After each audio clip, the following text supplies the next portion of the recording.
नमस्कार, हरियाणा न्यूज में आप सभी का स्वागत है और मैं हूं आपके साथ करण खुराना। रुक करेंगे सुपरफास्ट 100 का। कानून व्यवस्था को लेकर यूपी के सीएम योगी आदित्यनाथ ने हुंकार भरी। उन्होंने कहा कि दंगा फसाद के लिए यूपी में कोई जगह नहीं है, यहां सिर्फ शांति कायम रहेगी।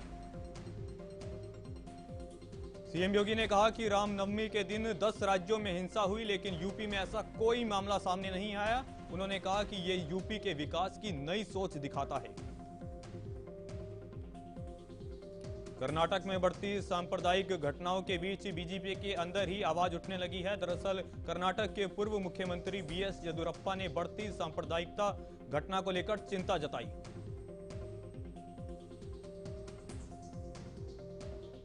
बीएस येदियुरप्पा ने हिंदू संगठनों से अपील करते हुए कहा कि वो प्रदेश में सांप्रदायिक घटना न फैलाए और मुसलमानों को शांति और सम्मान के साथ जीने दें।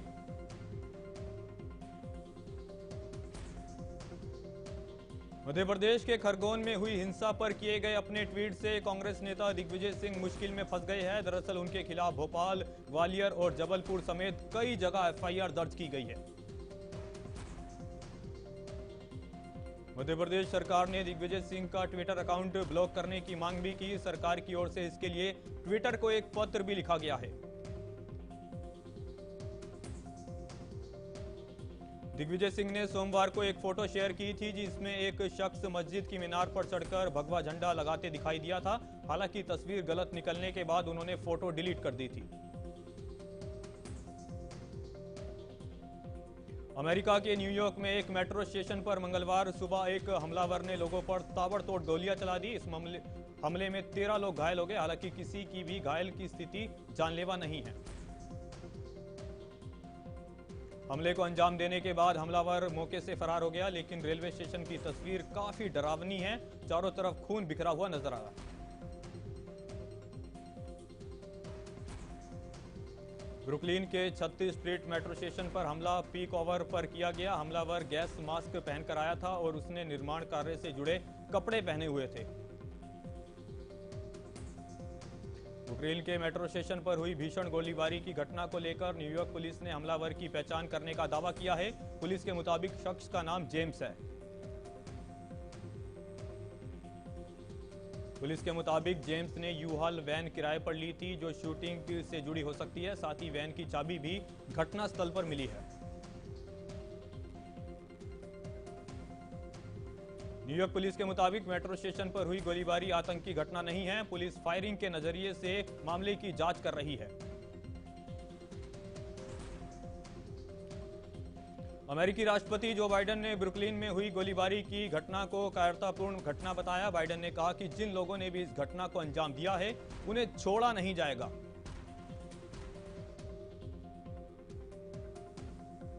जो बाइडेन ने कहा, जब तक गोली मारने वाले अपराधी को ढूंढ नहीं लेते तब तक हम हार नहीं मानेंगे। उन्होंने कहा कि हर हाल में अपराधी को उसके कर्मों की सजा मिलेगी।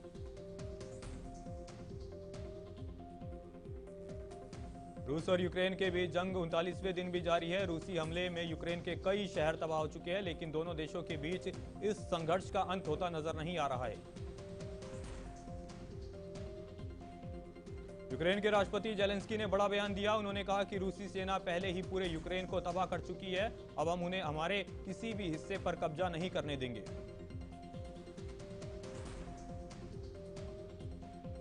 रूस यूक्रेन युद्ध के बीच जेलेंस्की ने अपना दर्द बयां किया। उन्होंने कहा कि हम पहले ही अपने कई सैनिक और नागरिक की जिंदगी गंवा चुके हैं। अब हम जनता को नहीं खोना चाहते।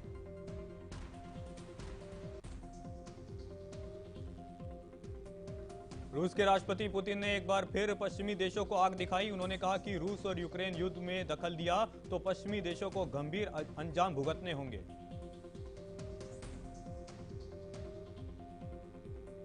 पुतिन ने कहा कि रूस को अलग थलग नहीं किया जा सकता। इस तरह की कोशिश नाकाम हो जाएगी। उन्होंने कहा कि मुश्किल हालात में भी रूस लंबी छलांग लगा सकता है।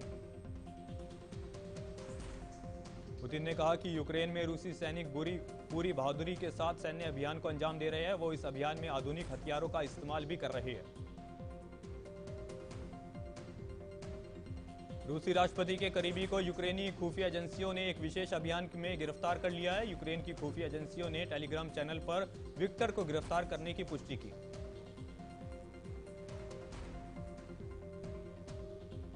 यूक्रेन ने दावा किया कि युद्ध में अब तक रूस के 19,000 से ज्यादा सैनिकों की मौत हो चुकी है। वहीं उसने रूस के 732 टैंकों और 157 विमानों को भी तबाह कर दिया है।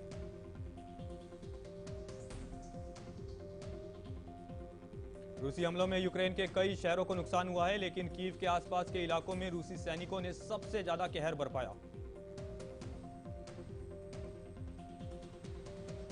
यूक्रेन की राजधानी कीव में अब तक 720 लाशें बरामद हो चुकी है। मरने वाले सभी आम नागरिक हैं। वहीं 200 से ज्यादा लोग लापता बताए जा रहे हैं।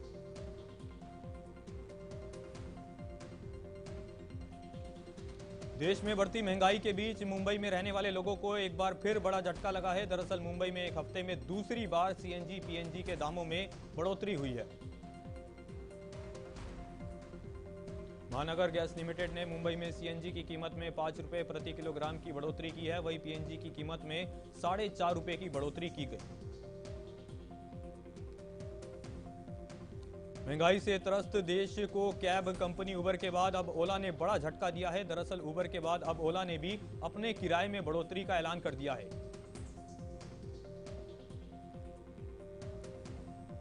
कैब सर्विस देने वाली कंपनी ओला ने देश के कई बड़े शहरों में किराया बढ़ा दिया है।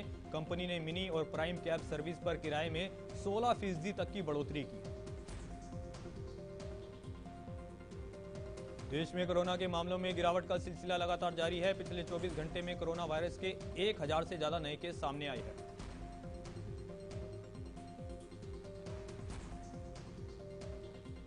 कोरोना संक्रमण से बीते दिन 26 लोगों की मौत हुई, जबकि 946 लोग ठीक भी हुए।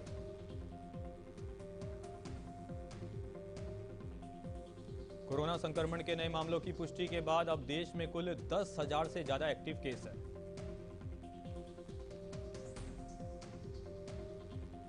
हरियाणा में कोरोना वायरस के मामलों में गिरावट का सिलसिला लगातार जारी है। बीते 24 घंटे में कोरोना के 149 नए मरीजों की पहचान हुई है। हरियाणा में कोरोना के नए मामलों में सबसे ज्यादा 129 केस साइबर सिटी गुरुग्राम में देखने को मिले हैं। पिछले 24 घंटे में 70 कोरोना मरीज रिकवर होकर घर भी लौटे हैं। बीते एक दिन में 27,000 से ज्यादा लोगों को कोरोना वैक्सीन की पहली और दूसरी डोज लगाई गई।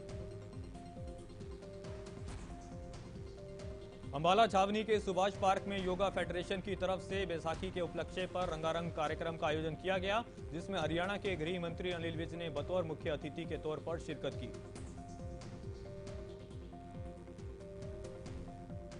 कार्यक्रम में आए कलाकारों ने सांस्कृतिक प्रस्तुतियों से लोगों का मन मोह लिया। इस दौरान कार्यक्रम में हिस्सा लेने आए प्रतिभागियों को अनिल विज ने 11,11 हजार रुपए इनाम राशि भी दी। अनिल विज ने प्रदेशवासियों को बैसाखी के पर्व की शुभकामनाएं भी दी। उन्होंने कहा कि बैसाखी हमारी परंपरा का हिस्सा है। हम धीरे धीरे अपनी परंपरा को छोड़ते जा रहे हैं। अनिल विज ने कहा कि पहले ऐसा आयोजन बहुत होते थे, लेकिन जिससे लोगों का आपस में मेल मिलाप होता था, लेकिन अब ऐसे कार्यक्रम कम होने से हमारा सामाजिक ढांचा कमजोर होने लगा है। गुरुग्राम में प्रसाद के नाम पर श्रद्धालुओं को नशीला पदार्थ पिला देने का मामला सामने आया है, जिसके बाद 28 लोगों की हालत बिगड़ गई। मिलावटी प्रसाद खाने के बाद कई बच्चों समेत 28 लोगों को अस्पताल में भर्ती कराया गया। घटना मंगलवार रात गुरुग्राम के फारूक नगर के पास लगे मेले की है। जानकारी के मुताबिक मेले में लोगों को नशीली फ्रूटी पिलाई गई। फ्रूटी पीने के बाद 8 से 10 बच्चे समेत करीब 28 लोग बीमार पड़ गए। मामले के बारे में जानकारी देते हुए चश्मदीदों ने बताया कि जैसे ही लोगों ने पूजा का प्रसाद खाया तो कई लोगों की अचानक तबीयत बिगड़ने लगी। कई लोगों को तो उल्टियां भी होने लगी। डॉक्टरों ने बताया कि मरीजों को इलाज किया जा रहा है। सभी लोग पहले से बेहतर हालात में हैं। फिलहाल पुलिस ने एफआईआर दर्ज कर इस मामले की जांच शुरू कर दी। हरियाणा में आने वाले दिनों में बिजली संकट गहरा सकता है, क्योंकि प्रदेश में 3 बिजली पावर प्लांट की 5 यूनिटों में दिक्कतें हैं। इसमें तकनीकी खामियां पिछले कई महीनों से है।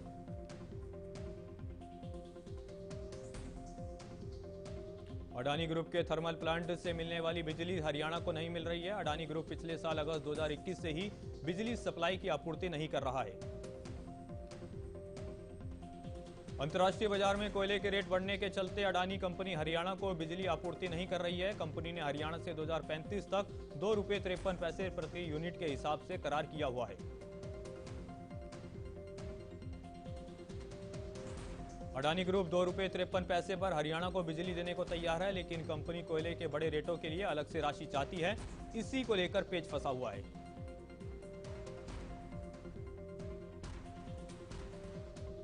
हरियाणा के शहरों में 3 से 4 घंटे और गांवों में 8 से 10 घंटों तक कट लगाए जा रहे हैं। अगर एक हफ्ते में 3 पावर प्लांट ठीक नहीं हुए तो बिजली संकट गहरा सकता है। बिजली की बढ़ती खपत को देखते हुए हरियाणा बिजली विभाग ने बिजली चोरों के खिलाफ अभियान छेड़ दिया है, जिसके तहत बीते दिनों विभाग ने अंबाला में 25 टीमें बनाकर जिले भर में छापेमारी की। बिजली विभाग ने कई बिजली चोरों पर लाखों रुपए का जुर्माना भी लगाया। जिले में कई जगह अचानक लोड बढ़ जाने से बिजली चोरी का शक हुआ तो विशेष अभियान चलाकर छापेमारी की गई। अंबाला में 25 टीमें बनाकर 1600 जगह पर चेकिंग की गई, जिसमें से 87 बिजली चोरों के मामले पकड़े गए। बिजली चोरी करने वालों पर 18 लाख रुपए का जुर्माना भी लगाया गया। समालका के गांव मछरौली में ग्रामीणों ने बिजली कट से परेशान होकर पावर हाउस पर ताला लगा दिया और बिजली विभाग के खिलाफ जमकर नारेबाजी की। ग्रामीणों ने आरोप लगाया कि बिजली विभाग फैक्ट्री मालिकों को 24 घंटे लाइट दे रहा है, जबकि गांव में कुल 2 ही घंटे बिजली मिल पा रही है।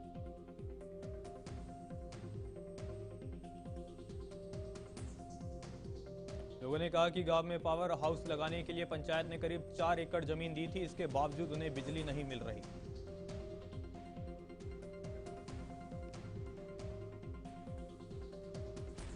ग्रामीणों ने बिजली विभाग को चेतावनी देते हुए कहा कि पावर हाउस में ताला तब तक नहीं खोला जाएगा जब तक उनकी समस्या का समाधान नहीं होता। कई दिन बाद भी जश हत्याकांड की गुत्थी नहीं सुलझ पाई है। आरोपी चाची, ताई और दादी को आमने सामने बिठाकर पुलिस पूछताछ कर रही है।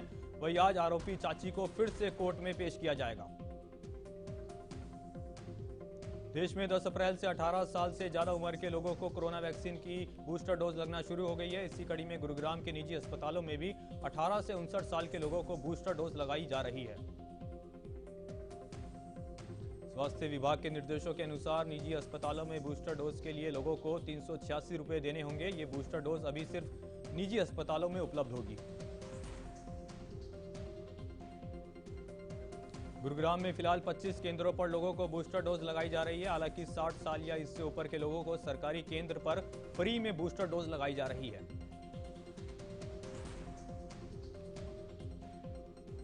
गोहाना के आसपास के गांव में खेतों के गेहूं की कटाई का काम जोरों पर है, जिसके चलते अनाज मंडी में गेहूं की आवक तेज हो गई है।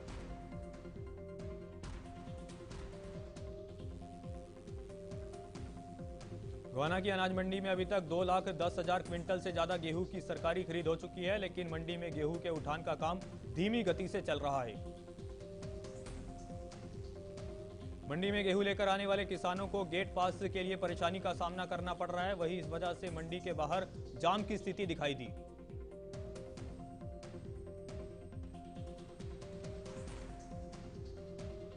गोहाना अनाज मंडी के सचिव दीपक ने बताया, अब की बार अनाज मंडी में प्राइवेट एजेंसियां भी गेहूं की खरीद कर रही है। प्राइवेट एजेंसियों ने अभी तक 1600 क्विंटल गेहूं की खरीद की है। हथिया में भारतीय किसान यूनियन खेती बचाव के प्रदेश अध्यक्ष जनरैल सिंह मालावाला के नेतृत्व में किसानों और व्यापारियों ने मार्केट कमेटी सचिव से मुलाकात की। मंडी से बेहुर गेहूं रखने के लिए उन्होंने स्पेस की मांग की। जनरैल सिंह ने किसानों को बोनस देने का मुद्दा भी उठाया। उन्होंने कहा कि इस बार गेहूं का झाड़ कम होने पर किसानों को 500 रुपए प्रति क्विंटल एक्स्ट्रा बोनस दिया जाना चाहिए।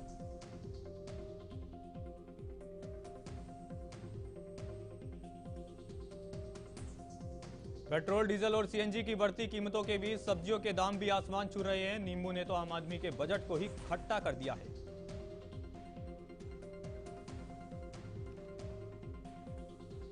गर्मियों के मौसम में नींबू के दाम आसमान छू रहे हैं। फरीदाबाद की सब्जी मंडी में नींबू की कीमत 300 से 400 रुपए प्रति किलोग्राम तक पहुंच चुकी है, जबकि एक नींबू 10 रुपए में मिल रहा है।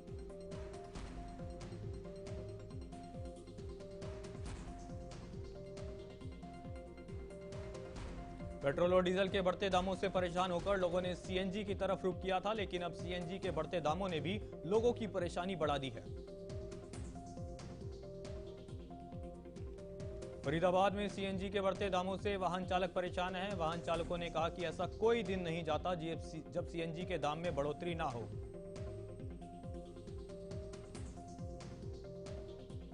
सीएनजी के दाम बढ़ने से फरीदाबाद में ऑटो चालकों ने किराया बढ़ाने की मांग की, जिसका असर आम आदमी की जेब पर पड़ेगा।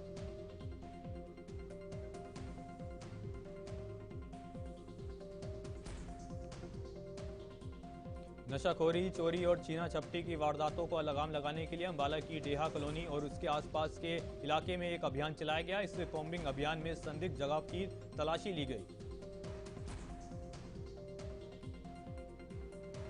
सर्च अभियान के दौरान पुलिस को कोई संदिग्ध वस्तु नहीं मिली। बता दें कि इस अभियान का नेतृत्व Haryana state narcotics control bureau के डीएसपी राजेश कुमार ने किया। डीएसपी राजेश कुमार ने कहा कि नशाखोरी के खिलाफ अभियान लगातार चलाया जाएगा और प्रदेश में नशाखोरी को बिल्कुल खत्म किया जाएगा।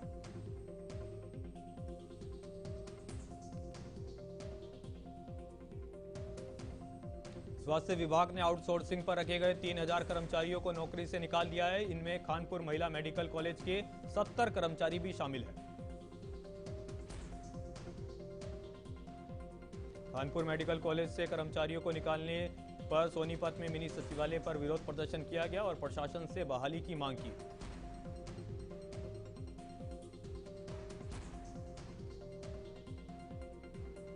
प्रदर्शन कर रहे कर्मचारियों ने कहा कि जब कोई भी कोरोना मरीज के पास जाना तक नहीं चाहता था तब उन्होंने हमारी सेवा की, लेकिन अब कोरोना योद्धा ही प्रोटेस्ट करने को मजबूर है। सोना के 2 व्यापारियों ने नुनेरा गांव के पूर्व सरपंच और उसके बेटों के खिलाफ धोखाधड़ी से लाखों रुपए की ठगी करने का आरोप लगाया। अब व्यापारियों ने आरोप लगाया कि पूर्व सरपंच के बेटे ने उन्हें झांसे में लेकर जमीन दिखाकर लाखों रुपए की रकम ठग ली। व्यापारियों के मुताबिक पैसे मांगने पर पूर्व सरपंच ने उन्हें जान से मारने की धमकी भी दी। फिलहाल पुलिस ने इस मामले में पूर्व सरपंच और उसके दोनों बेटों के खिलाफ आपराधिक धाराओं के तहत मामला दर्ज कर लिया है। रोहतक जिले के खेड़ी गांव में मंदिर के पीछे संदिग्ध परिस्थितियों में एक युवक का शव मिला, जिसके पास पेड़ पर एक कपड़ा बंधा हुआ दिखा।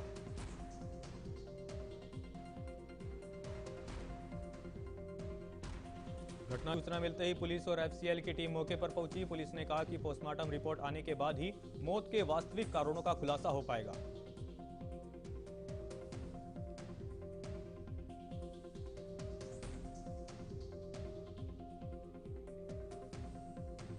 कैथल की एम्प्लॉइज कॉलोनी में एक व्यक्ति ने खुद की लाइसेंसी रिवॉल्वर से गोली मारकर आत्महत्या कर ली। जानकारी के मुताबिक व्यक्ति काफी दिनों से मानसिक रूप से परेशान चल रहा था।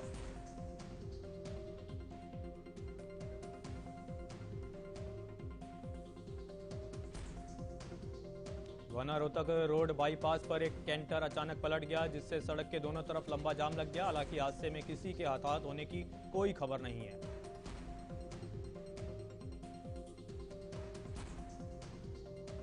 गोहाना सिटी थाना पुलिस ने मौके पर पहुंचकर क्रेन की मदद से कैंटर को सड़क किनारे कराया और जाम को खुलवाया।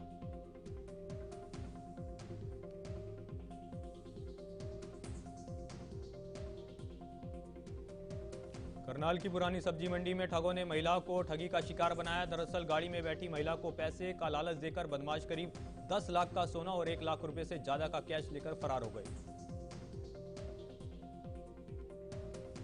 लुटेरों ने बड़ी चालाकी से इस वारदात को अंजाम दिया। वहीं पुलिस महिला की शिकायत पर मामले की जांच कर रही है। आसपास के सीसीटीवी कैमरे भी खंगाले जा रहे हैं। गुरुग्राम के सेक्टर 17 में पान शॉप में अचानक आग लग गई। आग इतनी तेजी से फैली कि उसके साथ लगी एक मिठाई की दुकान और पीछे बनी ऑप्टिकल की शॉप में भी चपेट में ले लिया। आग की लपटें उठती देख लोगों ने इसकी सूचना तुरंत दमकल विभाग को दी। हालांकि देरी से पहुंचने के बाद भी दमकल विभाग ने आग पर काबू पा लिया।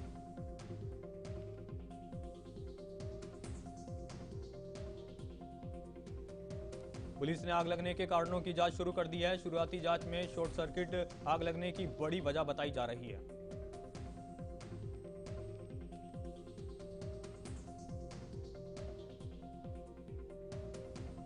पीओके की एक गैंग रेप पीड़िता ने पीएम मोदी से मदद की गुहार लगाई है। महिला ने वीडियो संदेश जारी करते हुए कहा कि उसके और उसके बच्चे की जान को खतरा है, इसलिए उसे भारत आने की इजाजत दी जाए।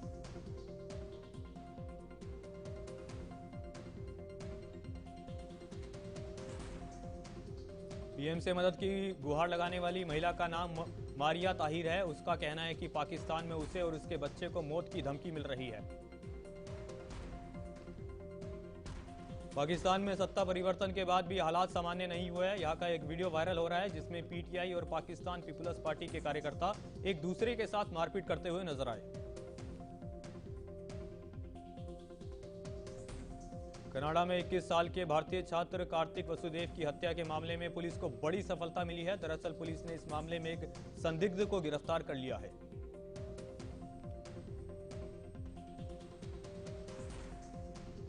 रणबीर कपूर और आलिया भट्ट की शादी की तैयारियां शुरू हो चुकी है। जानकारी के मुताबिक दोनों 14 या 15 तारीख को शादी के बंधन में बंध सकते हैं। रणबीर अपनी लेडी लव आलिया भट्ट के साथ वास्तु में 7 फेरे लेंगे। इस बिल्डिंग में आलिया और रणबीर दोनों के ही अपार्टमेंट है। एक्टर सलमान खान और उनकी बहन अर्पिता के पति आयुष शर्मा एक बार फिर दोनों बड़े पर्दे पर दिखेंगे। बता दें कि दोनों फिल्म कभी ईद कभी दिवाली में साथ नजर आएंगी।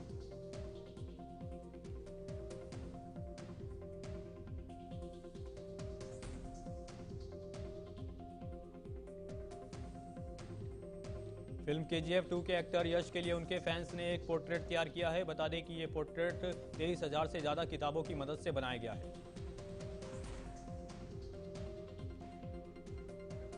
साउथ स्टार चिरंजीवी और रामचरण की फिल्म आचार्य का ट्रेलर रिलीज हो चुका है। इस फिल्म में एक्टर सोनू सूद भी नजर आएंगे। बता दें ये फिल्म 29 अप्रैल को रिलीज होगी।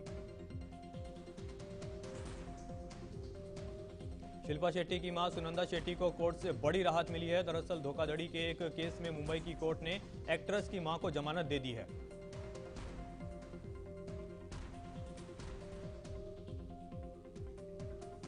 पंजाबी सिंगर मिलिंद गांबा अपनी गर्लफ्रेंड प्रिया बेनीवाल के साथ शादी के बंधन में जल्द बंधने वाले हैं। दोनों की सोमवार को सगाई हुई और मंगलवार को संगीत का आयोजन किया गया।